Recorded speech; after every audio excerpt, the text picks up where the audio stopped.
All right, and it looks as if we are live. Yeah. Hi, welcome. Thank you. It's good to be here. I am Good to here. be here. First off, welcome everyone who's out there. I see we have 9 people so far. Welcome to another virtual edition of The Pulse. I'm Keanna Woo! Faircloth, the host of Afternoon Jazz on WBGO every day from 4 to 8 p.m. And I am super excited and just honored to have this amazing bassist who has traveled the world and is just an absolute go-to person in so many different arenas and so many different stages and presentations of music. I welcome to the Pulse Mr. Michael Olatuja. Well, thanks for having me here, and it's an honor to be on your show. Oh my goodness. I'm excited to have you. I'm super excited about the new music, Lagos Pepper Soup. Yeah. That's coming out June 12th, so that's next week. Yes, June 12th. Yeah. And then we have a single coming out tomorrow called My For You, and then the album coming out June 12th. That's correct. Wow. So you've been staying super busy as usual, but of course, you know, the way things have unfolded here in the past few months for 2020, it sort of, you know, caused people to have to redirect and Yes, yeah. do some things a little bit differently than what's, traditionally, the thing to do as a musician. You've been quarantined, but you've been using your time very wisely in a lot of different ways. So we're going to talk about all of that. But first, Yeah. let's get into Lagos Pepper Soup. You've got a single out right now, which features Miss Regina Carter, Yeah. and another one that features the phenomenal voice of Diane Reeves. My goodness. So tell me how you were able to get all these people into a studio session. I mean, you've got everybody from Angelique Kidjo. I mean, you've got Brandy Younger. You've got Yeah. so many phenomenal musicians, which is really a testament to who you are and the connections you've made in your career. Tell me how you Mm-mm. were able to gather all of these people for this project, Lagos Pepper Soup. Well, let me just say that when I started 5 years ago, roughly 5 years ago from now, it actually wasn't my intention to gather all these people. It wasn't. It wasn't. It wasn't. I had a core team of musicians that I'm already friends with, that I've built relationship with over time. People like Terry on Gully, people like Aaron Parks, people like Camille Thurman, people like Samir Zarif, and basically that was the core. However, over time, of course, I started working with a bunch of different people, and I started building relationships. So throughout those five years, as my relationship deepened with different people, I asked them to sing a song or feature on a project, and they said yes. So people like Diane Reeves said yes. People like Wow. Angelique Kidjo. I mean, it's definitely an all-star stellar lineup. I But mean, that was the original intention. it wasn't. And look at how it just kind of exploded. Look at how that happened. You've got, I mean, Joe Lovano, Laura Mvula, so many amazing folks. And then on top of that, the thing that makes Lagos Pepper Soup just so grabbing is that the string orchestra behind you is really just sort of amplifying the Afrobeat that's happening. You're calling it cinematic Afrobeat? Cinematic Afrobeat, yeah. And let's backtrack a little bit. See, the thing is, the album kind of reflects my journey from my earliest musical memories in Nigeria, and playing the drums. I lived there from '84 to '88. Literally, my first memories were in Nigeria, even though I was born in London. So it reflects Lagos, Nigeria, my time in London, and then my time in New York. And one of the reasons why the time in New York is very important is because I started getting working with some of the best studio string arrangers and orchestrators, people like Joseph Joubert, who did The Color Purple on Broadway, the revival that got a Grammy and a Tony, and people like David Metzger. So in case you don't know David Metzger, if you're listening, David Metzger is basically one of probably Disney's top orchestrators. He's done a bunch of films like Frozen 1, Frozen 2, Moana. And so when I was making this album, I was already working with them on their projects. And I decided to ask them to feature of mine. And basically they said yes, just like a bunch of the artists said yes. Wow. Were you So, shocked when people, you know, like David Metzger said yes to you? You know, he's like Disney's man. well, with David in particular, you know, we got on like a house on fire because basically a couple of years ago they asked me to do Frozen on Broadway, and he used to play bass. So during the rehearsals, he would play my bass, and we just kind of had a chemistry going on. And so when it was time to do it, he was actually the first person I thought of. And honestly, I remember it was like a break because we have a 15-minute intermission, 20-minute intermission. And I said, you know, I wonder if David would be up for doing the orchestration, because what it is, had been playing his orchestrations for like a year.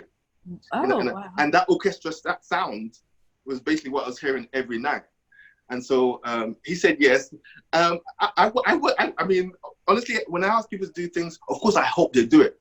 But people have their own projects. People are busy, so you know, it's not a thing where I think they have to do it. So yes, I was pleasantly surprised when he said yes. And when I heard his arrangement, because what it is, sometimes these arrangers send you like a kind of demo of what they have in mind. Yeah. When I heard his arrangement, it was hard for me to sleep for like 2 days. Wow, you knew it was magic, huh? When I heard his arrangement, I knew that something was happening. And yes, I'm grateful to I guess start this whole Lagos Pepper album. But I felt like something bigger than myself was happening, and that I was witnessing it. And yeah, that's I mean that feeling I've had in different moments of making this album. Tell me more. The single that's out right now features Regina Carter, The Hero's Journey. And honestly, when I first heard really the entire album, I was like, man, this is just sonically epic. I feel like before I even read about your approach being cinematic Afrobeat, I was like, I feel like I am totally inside of the best movie soundtrack Oh man. that I have heard. So tell me about Regina Carter and how you got her in on the hero's journey. Well, let's talk about the hero's journey. The title is basically dedicated to my late mother, Comfort Bola Olatuja. In fact, the whole album is dedicated to her because she was my first hero, and she had a very interesting journey because she was Nigerian, went to Canada to study, and then ended up in London, where she gave birth to myself and my brother. So I've always kind of been intrigued by her journey and amazed by the obstacles that she overcame. And so when it was time to name that song, that's where the title came from, The Hero's Journey. Also with Regina, I mean, I wrote the song, and I kind of had in mind that I didn't want it to I didn't want it to have lyrics or anything like that. I wanted this one to feature the instrument. So you do hear the voice, yes, but it's more like a vocalist. And at the time, I guess Regina and I had been developing a friendship for a little while. I would do gigs with Leonora Wake, and she would come and watch, and she was always just really positive and really encouraging. And when I asked her, she said yes once again. And I remember when she came to the studio, she loved the music. She kind of gave it. There's a thing about the artists that I asked her to be on this album. They gave their all, and Regina was the first one actually. Oh wow, wow! And one of the first guests, yes. You mentioned Leonel Wike and also Angelique Kidjo. Like, these are people that you've obviously worked with before, so you had the connection with them. But how difficult was it for you to get them into one room? Because I'm sure everybody has their own calendars and tour dates and things like that.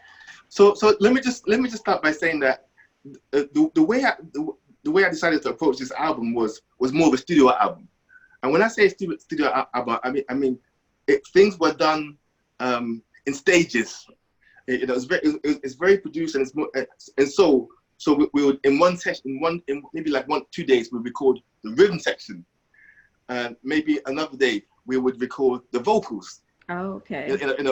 The background vocals. Maybe after that, we'd record the lead vocals. And then after that, we'd do the strings. So it was very, it Sort of segmented over five years. Yeah, over 5 years put together, but it was definitely meticulous, and it was intentional for it to be that. It was intended to be that way because it was going to be a studio produced album. Mm-hmm. And it makes sense because it really is, you know, like I said, just an amazingly epic project, which obviously couldn't be done overnight. It's a testament really to how much work you put into it. Yeah. And to be honest, to get everybody in one room with all their schedules, their various schedules, and even my schedule, is not impossible, but very, very, very difficult. So I'm glad I was able to do it in pieces. Because here's the thing. On some sessions I was playing bass, but on the other sessions I was actually able to focus and produce. So that's also the benefit of doing it in stages. You get to wear different hats. Yeah. Wow. And as you mentioned, your schedule, you know, you stay very busy. You're also an orchestra musician, like you mentioned, with Frozen. How have you been as far as, you know, with quarantine and all that, and Broadway, the lights are dark right now, you know, what has that been like for you, you know? Well, you know what? It's funny because we started out this year, you know, and I had my plans, you know, Frozen was going on. I was booked throughout the year with Angelique because I'm her regular bass player, and we started to set well, we had some dates for Lagos Pepper Soup actually, and then I guess March 12th, you know, we were actually rehearsing for Angelique Kidjo's show at the Carnegie Hall, and we got the notice that, listen, everything is shut down, Broadway, Carnegie Hall, everywhere. So at first it was a shock, to be honest. At first it was a shock, and I guess the first thing was to stay safe. You know what we need to do to stay safe, and obviously quarantine and follow all the guidelines that they produce. So it was a shock at first, but it's like anything else. I mean, you learn to live with it, and you learn to make the most of it, and that's what I've been doing. Yeah. And so with this new normal, how have you been able to sort of monetize things as a musician? I know you have a new project that's gaining some attention called the Corn Trio. Yeah. So listen, let me be frank with you. In terms of monetizing things, that is still being worked out. You know, and I don't think that's necessarily going to be worked out overnight. Yeah, man, I get it. I know a lot of friends of mine who do online concerts where people can donate a set amount. You know, I just did an Act 4 concert series with EJ Strickland and his band, where people could donate anything between $3 and $15 or whatever they wanted. So some of my friends are doing it, but for me, how to apply it to what I'm doing, it's still in the works. You know. Yeah. Tell us a little bit more about Corn Trio. It's been gaining some attention. You got recognized on Broadway World, from what I understand. Wow. Yeah, the Corn Trio, you know, it's funny you should say that, because actually that term was coined by Christian Sands. Oh, okay. You know? So what happened was that I guess we had been into this quarantine. I hadn't seen or played with my friends for a long while. And I basically woke up and I, because I'm close to EJ Strickland, so I called EJ and said, you know what, how about you play a song, and then I can put some bass on it. And that's how it started. So the first iteration of that was with myself, EJ Strickland and Christian Sands. And then I thought, you know what, we're at home, we might as well be creative. I've got a studio at home, a pre-production studio where you can do overdubs and editing and kind of mixing. And so I started to reach out to my friends in musical theater, across different shows. And I think right now we have probably like 6 or 7 videos, with one more to come out actually. So that's how it started. And I just think that it's a positive way to stay creative. Yeah. And keep it creative. Stay connected. Yeah. And put content out there. There's nothing wrong with putting good content out there. You know, because think about it, people aren't going to Broadway shows right now. Right. You know, I mean, people aren't realistically going to the Blue Note or the Jazz Standards or wherever it is that they go to. So it kind of just made sense. And we had fun, and thankfully the Broadway world picked it up and they wrote an article about it, and you know they've written actually 2 articles about it. So we'll see, you know.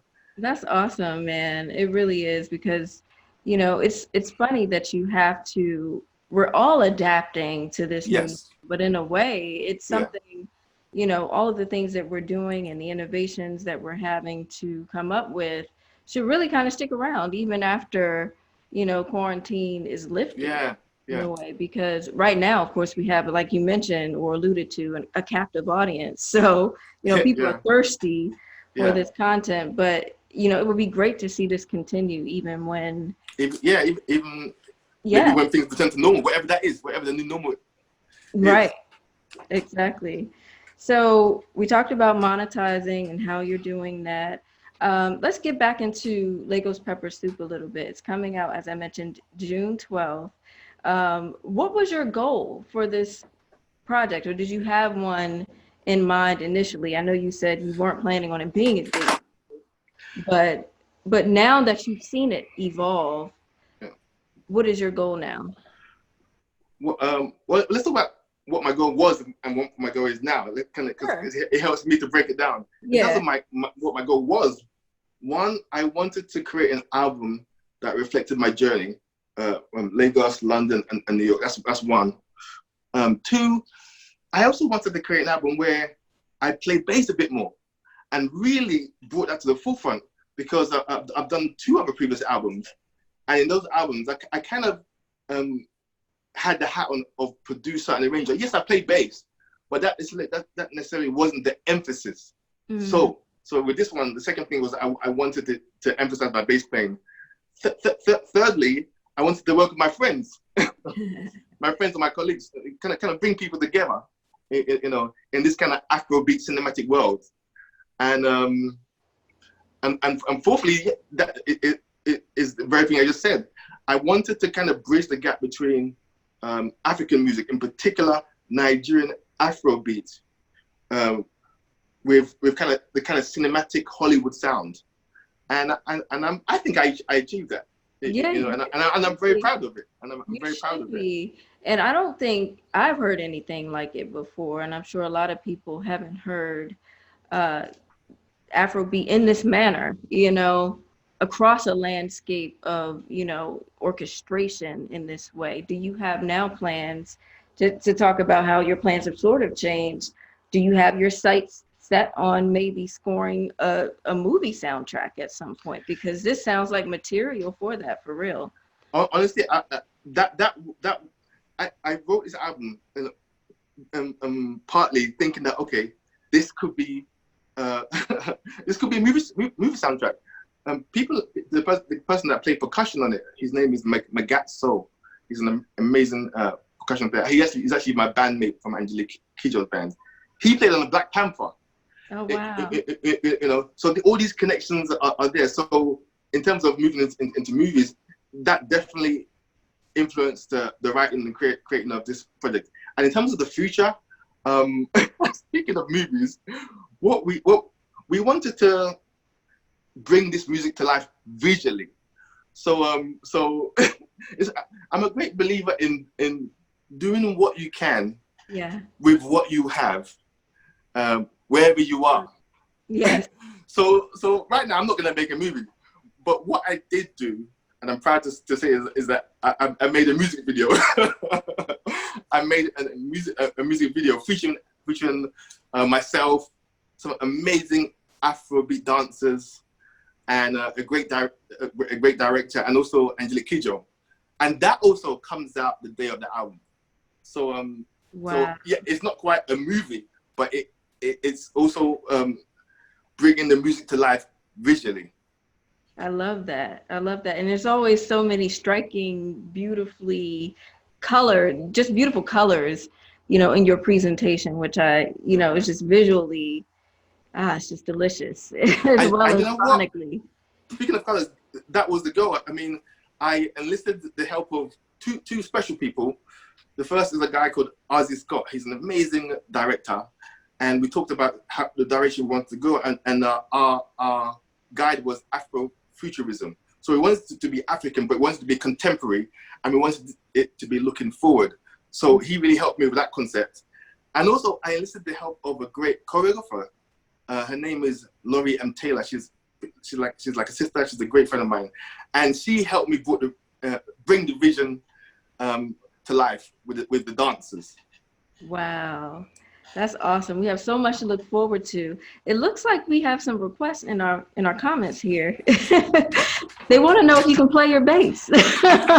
You know, I just play something. The electric is not plugged in, but I just play something. I'll play something with the upright bass. Is that okay? Okay, let's do it. Michael Olatuja, everybody, this is the request of somebody wants to hear Stephen Williams. He's asking if he can hear a sample of your new music. Give me 1 second. I'm going to take my headphones off. All right, sounds good. All right.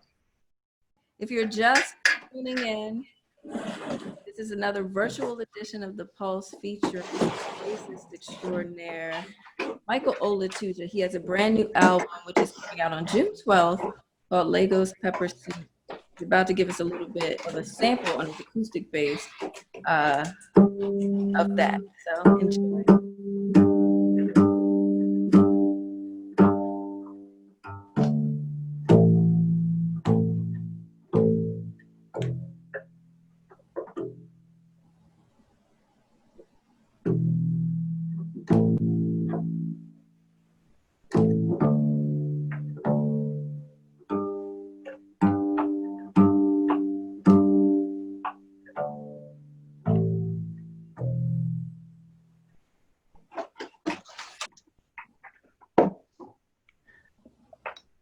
So this is Mafoya, and the Mafoya means do not be afraid or fear not in Yoruba. And actually, it's the single that's coming out tomorrow. So there you go. All right, awesome. Take it away. Play a little sample.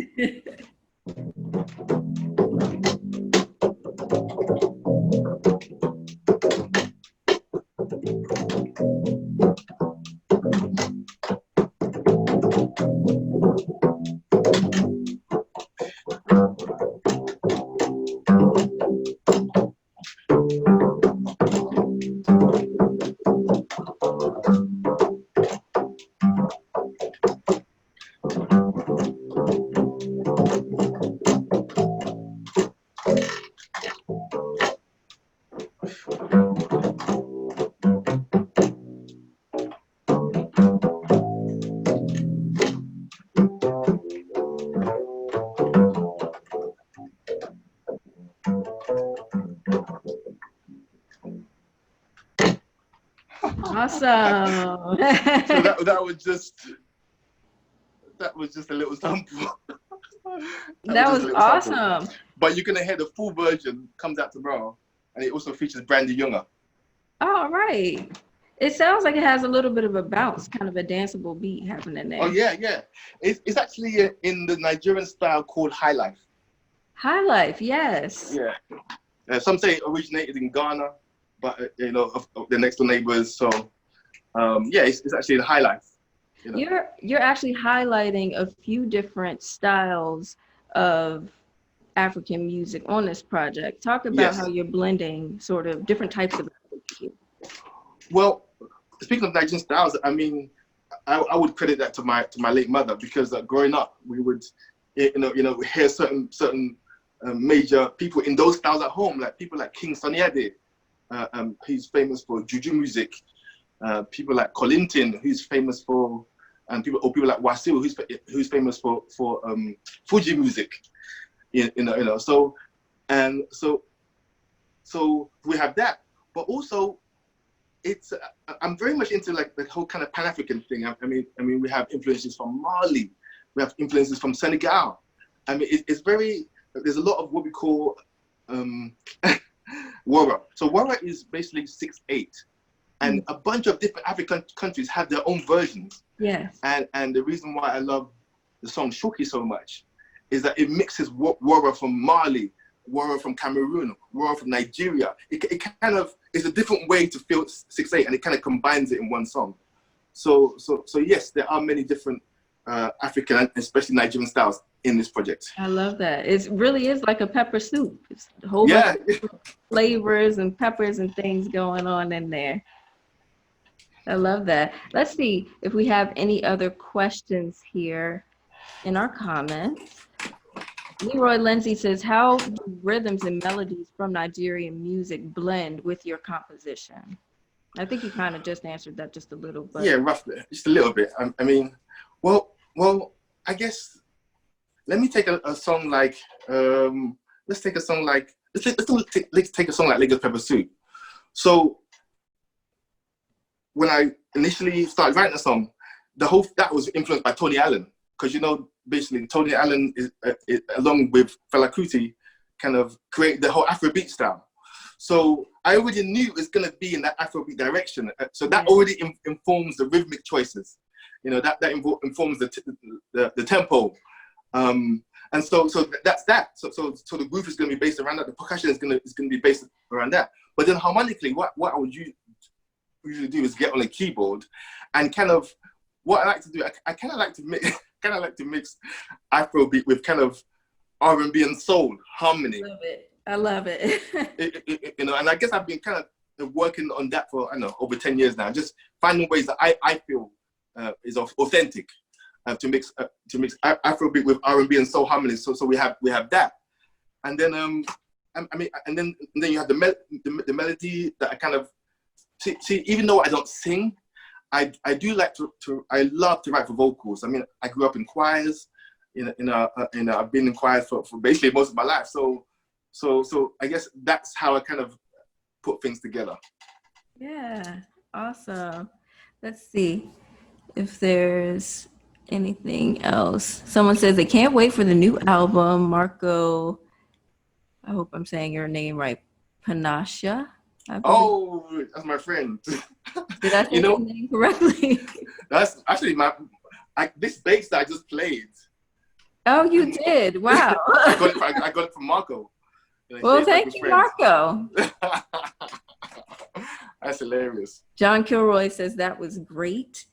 Leroy Lindsay says, rest in peace, Tony Allen. Oh, man, yes. Indeed. Who are some of your influences? Because you have such a layered experience musically.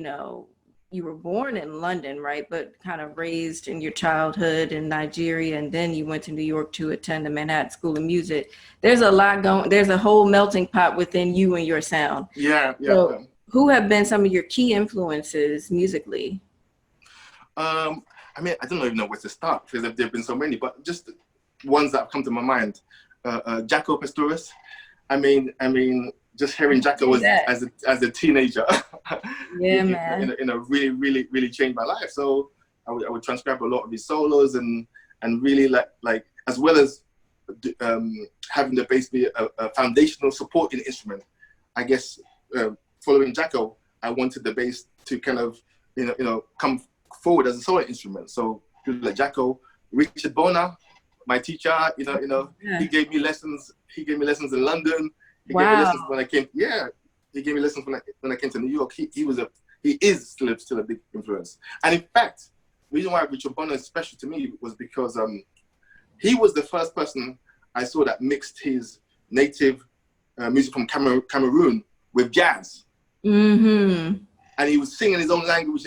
And as a teenager, you have to realize that from 16 to like 21, I played in a bunch of like African parties and African gatherings, especially Nigerian. And I don't know why, but it didn't occur to me like, listen, you can bring this experience into the jazz that you love. Yeah. And so in a way, seeing Richard Bona do that kind of opened my eyes and made me realize that it was possible. So Richard Bona is definitely a major influence. I mean, but that's just like the beginning. People like Pino Palladino, he's always been kind to me. I mean, he's famous for many things. Of course, he's D'Angelo's bass player. On the upright bass, we have people like Ron Carter. I mean, oh yeah. I mean, how can you not mention? I mean, Ray Brown. I mean, honestly, studying jazz in London, I did my undergraduate jazz in London, and did my master's degree at the Manhattan School of Music. You just had to have quite a few influences. So it just depended on the season. Right. Absolutely. Well, if we don't have any more questions here. By the way, Marco says, my pleasure. That bass sounds great in your hands. Oh man. Well, Michael Olatuja, we cannot wait for the album Lagos Pepper Soup to drop June 12th. Tell everybody where they can get it. I'm sure it's going to be on all digital music platforms, right? That's right. All digital platforms, Bandcamp. It's going to be vinyl. Oh, yes. I love Yes. that people are doing vinyl now. Oh yeah, there's gonna be a vinyl CD. Just type my name on the Bandcamp and you can get it. And you know, and if you follow me on Instagram, Michael at Michael Olatuja, there'll always be updates there. Awesome. Well, we will be keeping up with all things Michael Olatuja. I see movie scoring in your future and all of that. Maybe Black Panther 2 might have your music on it or something. We'll see. Listen, all things are possible. Yeah. We're going to speak it into existence. Yes. Michael, so much. You're welcome. It was a pleasure. And I've been a fan of yours for a while. And when you mentioned that you wanted me to be on your show, I was really excited. I'm really happy to be a part of it. Oh, thank you so much. We'll do this again for sure. Awesome. Anytime. All right. Take care. Have a good one. Bye-bye. Bye.